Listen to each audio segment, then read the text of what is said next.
Well, I mean, it's funny. I wrote basically 4 books about Jesus probably being a myth.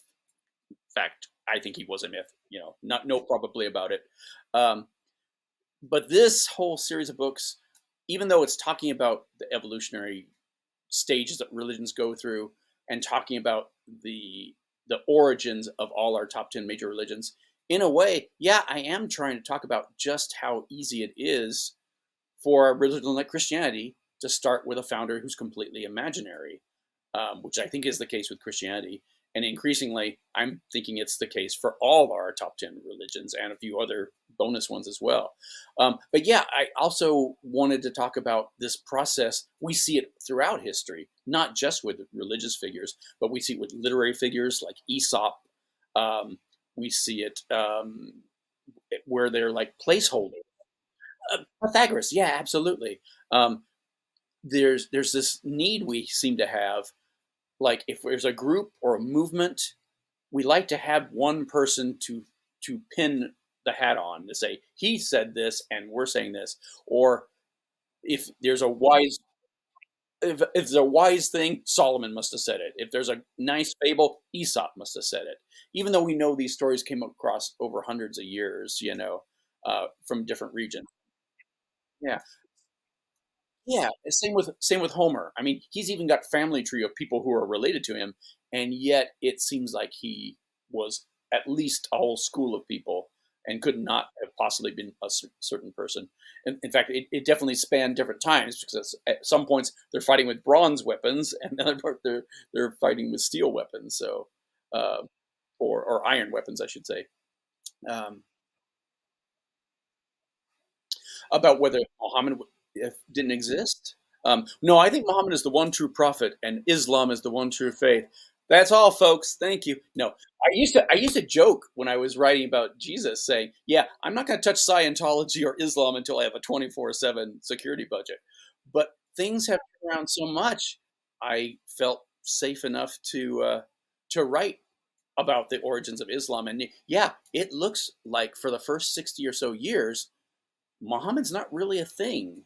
Um, Now, that said, the Arab conquests, totally historical, absolutely happened. But the thing is, Islam didn't spark the Arab conquests.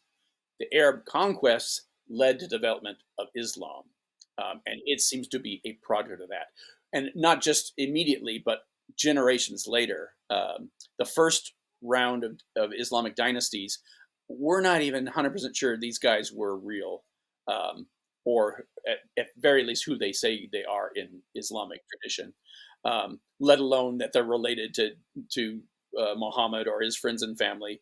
Um, that seems very suspicious because what we think of Islam seems to have begun in about 90 years after what was meant to be the birth of Muhammad. But even so, it's that we have all this thing like in the Quran. If you try to read the Quran straight through, you don't get a feel like some guy just sit down and wrote this and this is his story. It's crazy making, just trying to make sense of it. And in fact, there's major chunks of it, like about 20% of the Quran doesn't even make sense to Muslim scholars who will never tell you that, but that's a fact. And it's because it seems to become from a different kind of Arabic than what they spoke in Mecca and Medina. Mecca and Medina seem totally different in historical, the historical Mecca and Medina seem completely different from the story we get about Muhammad.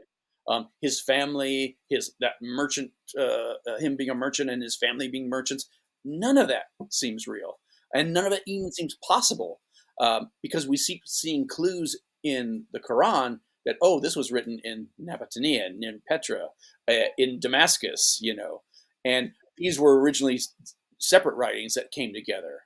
And even if you didn't know that, um, the Quran is like this much of Islam, and then there's the stories of Muhammad that are this much, and then the Hadith that are all the traditions about him is the major portion of that. And even Muslim scholars know that the major portion of that were all forgeries of different kinds from different factions, forgeries and counter forgeries, and that the and cutting that down to the accepted ones, that process mostly depended on, well, do you agree with what they say and what their theology is? Because we have so many, for everything you can say that's a biographical fact about Muhammad, you've got other accepted sources that say the exact opposite. Um, it's wild and right, right. Well, I mean, there's been a lot of work from this from secular scholars and non-Muslim scholars over the years. Most recently, there's two really good books: Muhammad and the Empire of Faith by Sean Anthony, and Creating the Quran by Stephen Shoemaker. And neither of those guys say there was no Muhammad, but both of them debunk the story to the point where it's like, okay, clearly he wasn't from Mecca. Clearly he wasn't from Medina, because those places are nothing in reality like they're described in the Quran.